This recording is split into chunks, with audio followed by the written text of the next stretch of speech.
As we all know, Halloween isn't just for children.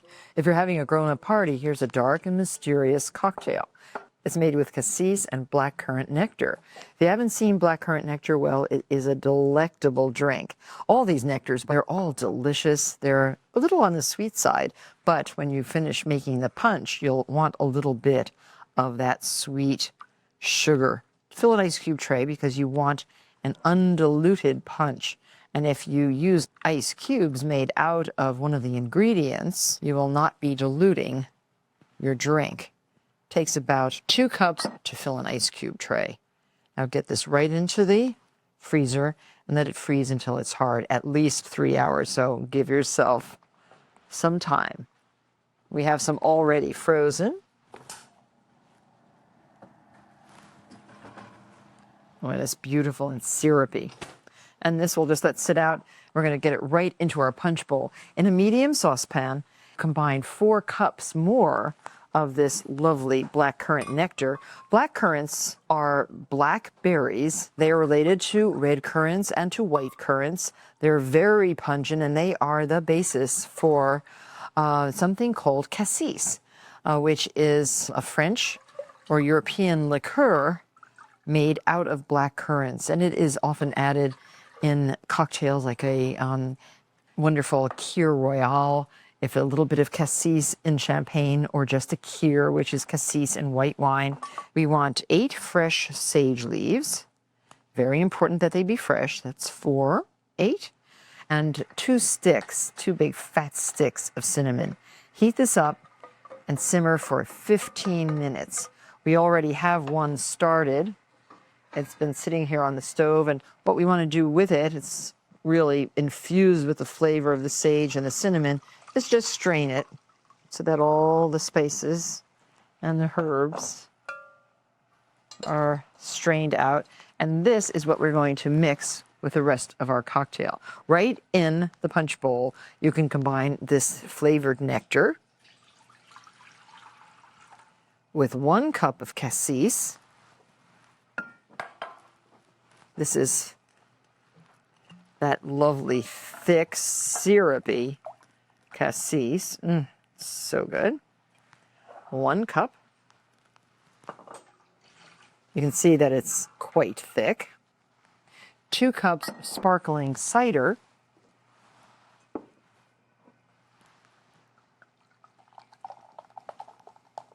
Sparkling cider is carbonated apple juice, but you could add champagne to this if you like. And 2/3 of a cup of ice cold vodka.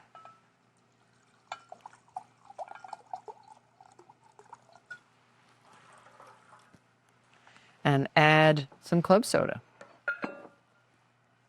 Club soda makes it even more sparkly.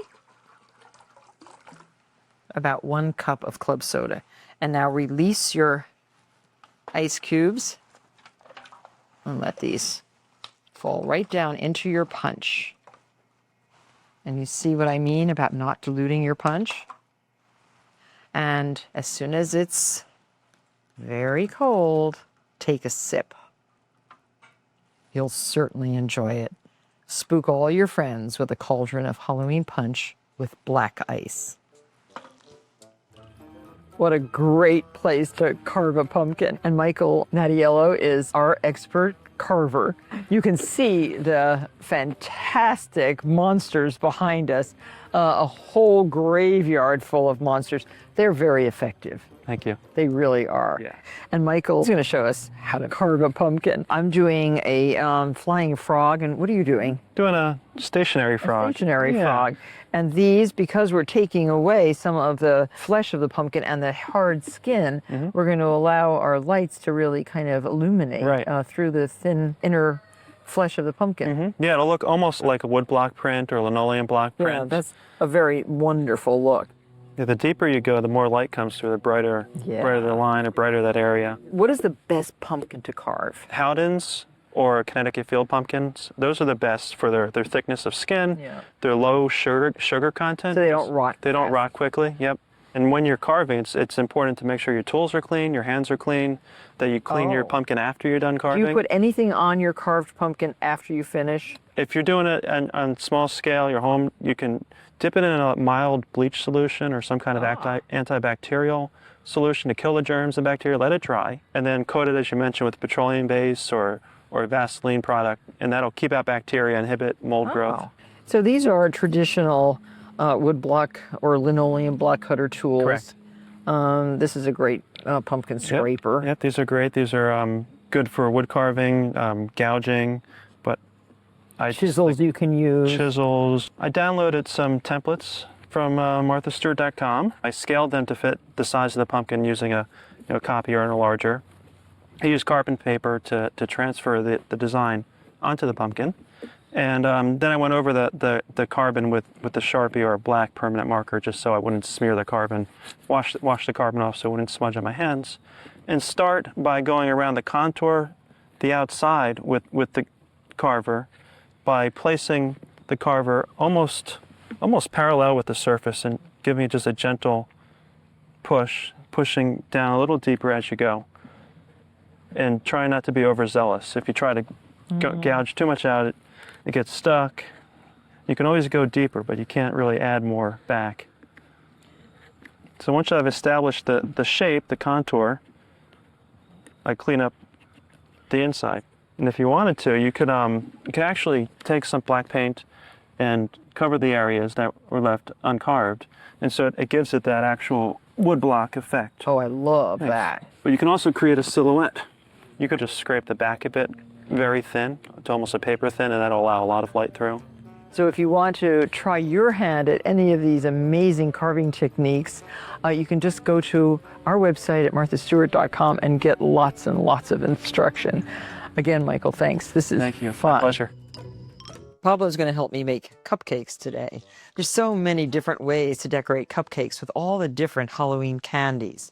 Start with the best cupcake of a good texture. These are devil's food.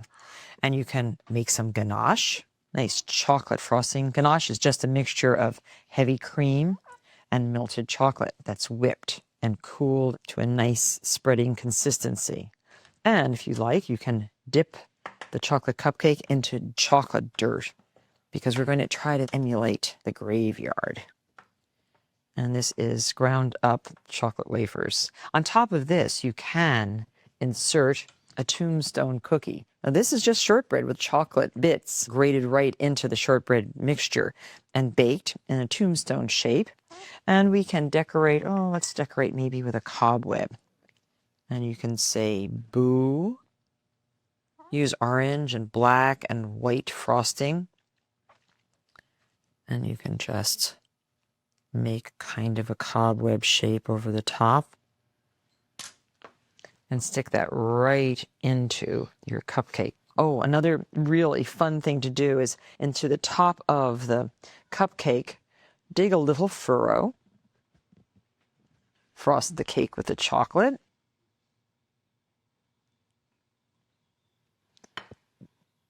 dip it into the dirt, and insert the worm in the hole.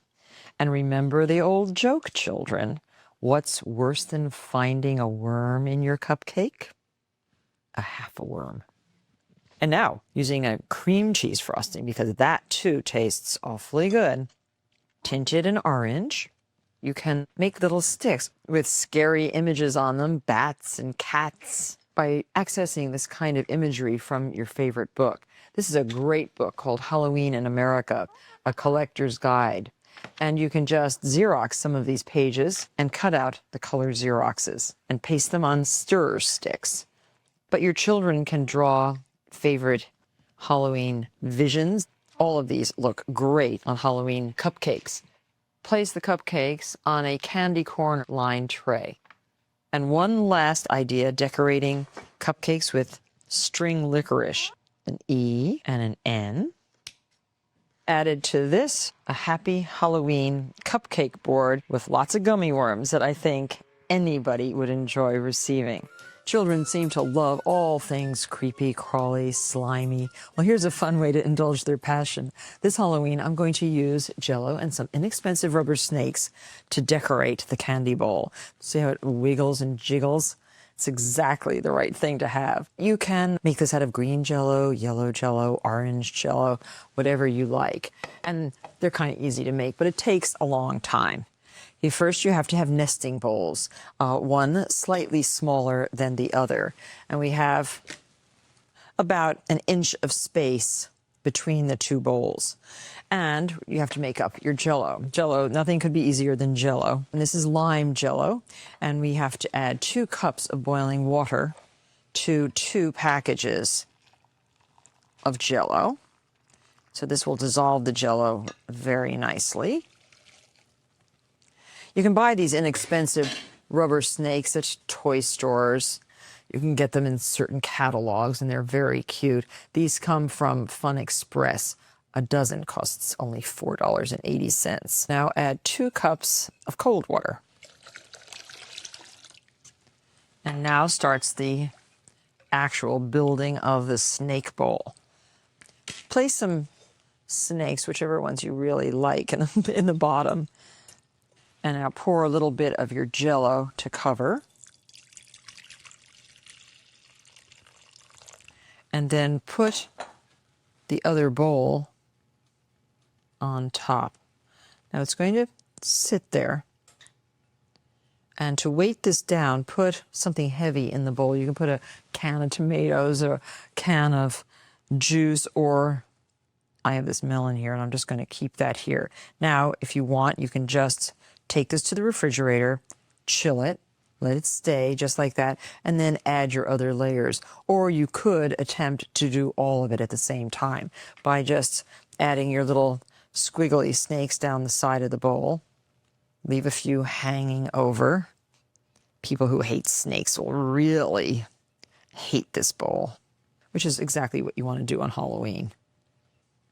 I find it a very effective punch bowl. This would be so cute, filled with apple juice or cider for the kids.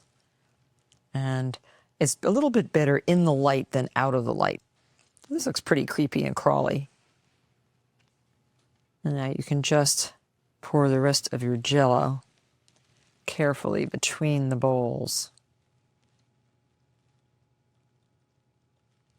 So you see why you need this heavy weight. Snakes are moving around. It might be a good idea to let them set. So I'm going to put this in the refrigerator, let it set, and then fill it all the way to the top with the Jello so that you get this shaky, quaky Jello bowl. Just imagine that bowl filled with all your candies. Kids can reach in for their assortment of treats. And it quakes, it shakes. A bowl full of Jello. The little goblins and ghosts that visit my house this year are going to love reaching into this bowl.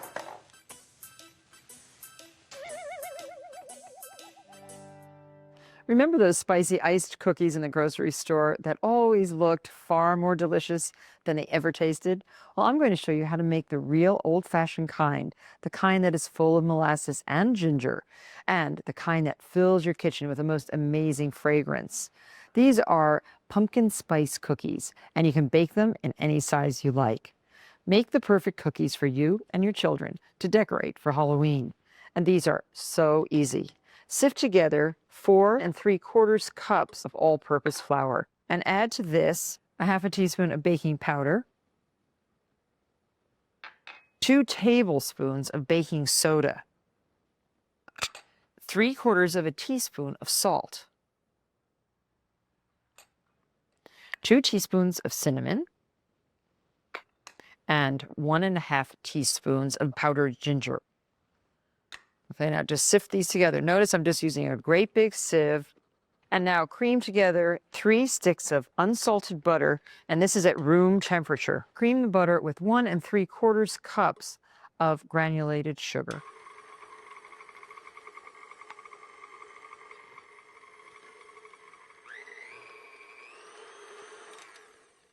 scrape the bowl and the beaters down once or twice during beating. You really want the butter and the sugar to be light and fluffy.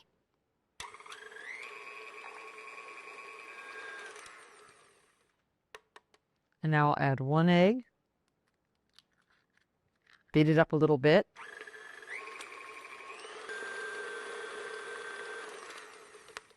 And the second egg.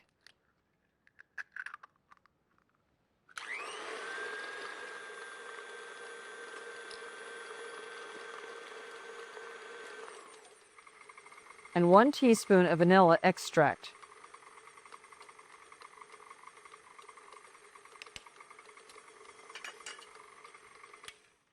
Another scraping.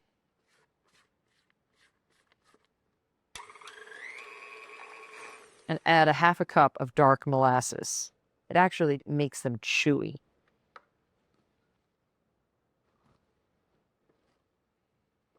And it smells so good. Now, little by little, add the flour. This will yield a nice, malleable, but not too dry dough.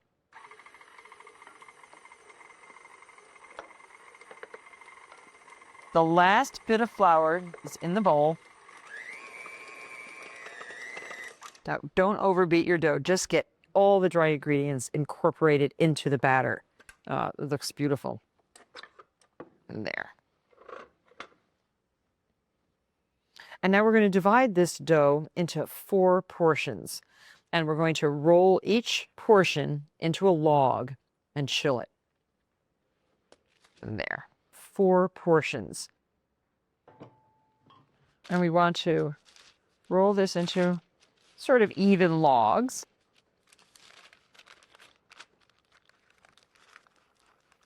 And you will put this into the refrigerator and wait till it chills hard. Well, here we're almost finished. Twist the ends a little bit, and now right into the refrigerator. And here we have 4 rolls that have already chilled. And now I'll get my baking sheets ready and I'll show you how to bake.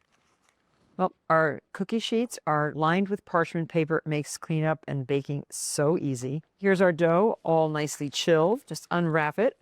And we're going to slice it in 3/8 of an inch slices.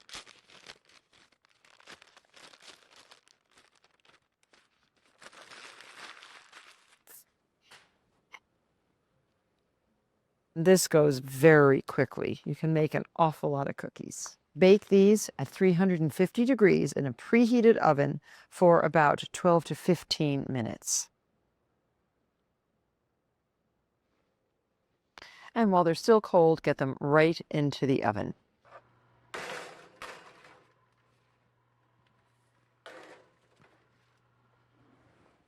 And I think the ones below are ready to take out. Oh, yes.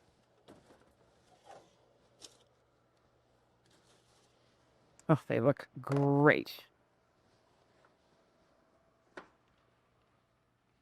My kitchen smells heavenly. The spices and the aromas are just terrific. Now let these cool just a minute or so on the pan, and then loosen them with your spatula and remove them to a cooling rack to firm up and cool. And now the fun begins. Take these delicious spicy cookies and decorate them for Halloween. This is where whimsy and simplicity really comes in handy. Notice what I'm doing. I'm outlining in a firm icing. This is just a royal icing. Then I'll take a wetter icing and I'll just squiggle it in the places where I want a solid color. This will dry nice and hard, but it just makes it so much easier and quicker to decorate if the icing is of a more liquid consistency. And now with my little spatula, just fill in around our outlines. This is a great little spatula. And really, you can be very, very simple and yet still very effective. We'll try another color, green. By putting a line around the exterior of this flat cookie, you can keep the icing from dripping down the sides. The great cookie decorator Patty Page showed us how to do these simple but very evocative looks. I like these big mouth cookies where you just keep decorating and decorating until you have every single kind of face. And our website will show you all these different images. You can just use them as inspiration. Howling spice cookies for Halloween. No, I'm not cooking up a witch's brew. I'm actually making these very cute little ghosts, white chocolate ghosts, which are great for Halloween. And if you wrap them in little cellophane packages like this, they're very nice to hand out at your front door as a trick or treat. And your children will adore them. You need some white chocolate bits. We're using 1 package of white chocolate bits and melting the chocolate, just softening it over simmering water until the bits are melted or almost melted. And to this, we're going to add 1.5 tablespoons of vegetable oil. The vegetable oil tends to make the white chocolate glistening and a little bit more malleable and a little bit easier to work with. And just stir this up. See how it loosens it up? And stir it up, get those lumps out of it. And now, using parchment paper or a silpat, just spoon a ghostly shape. A head. And you can spread this down 2 little arms.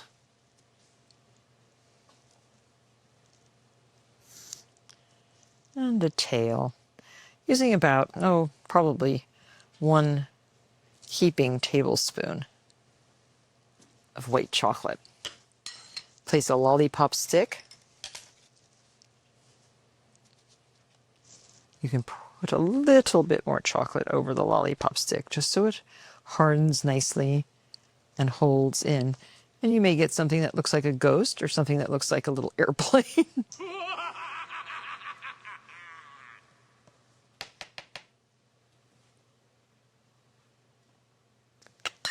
And another stick, just place it into the chocolate. You can twirl the stick around.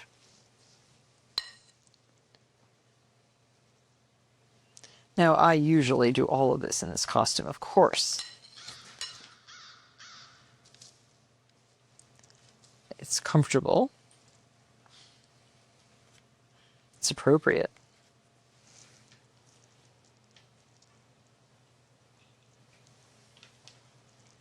Oh, we're going to lose his eye, but half an eye is better than no eye, wouldn't you say? So keep making them, and as they harden, transfer to the refrigerator for at least 5 minutes. And we have some already hardened right here. And you can gently extricate your charming ghosts from their wax paper backing and serve them up to those hungry little hordes who appear at the door on Halloween night. Our little white ghosts are almost too cute to eat, but they'll be devoured nevertheless.